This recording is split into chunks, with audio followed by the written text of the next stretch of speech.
নমস্কার বন্ধুরা, কেমন আছেন সবাই? আজ আমি আপনাদের কাছে একটি অন্যরকম ভিডিও তুলে ধরছি। গতকাল দিনটি ছিল খুবই স্পেশাল একটি দিন, আমার ভাইয়ের জন্মদিন। কাজের সূত্রে আমি বাইরে থাকায় বিগত 4-5 বছর ভাইয়ের জন্মদিনে বাড়িতে থাকতে পারিনি।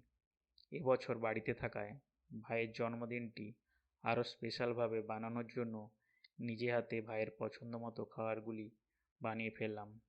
তাই সকাল সকাল দেরি না করে নিজের হাতে সবজি মাছ কেটে নিয়ে রান্নাবান্না শুরু করে দিয়েছিলাম।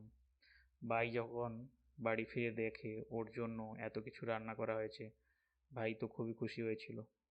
ভাইয়ের জন্মদিনে যেগুলি রান্না করেছিলাম সেগুলি হলো বাসন্তী পোলাও, সাদা ভাত, স্যালাড, ভেজ চাউমিন, পটল ভাজা, ফিশ ফিঙ্গার, পনির চিলি, ভেজ ডাল, শুক্তো, চিংড়ি পটল, চানা মশলা, চিংড়ি মালাইকারি, কাতলা কালিয়া, সর্ষে পাবদা, ইলিশ ভাপা, মিষ্টি, পায়েস, পাঁপড়, ম্যাঙ্গো লস্যি, মশালা কোল্ড ড্রিঙ্ক ও আইসক্রিম।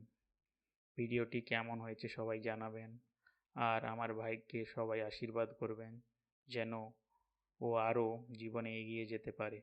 ধন্যবাদ।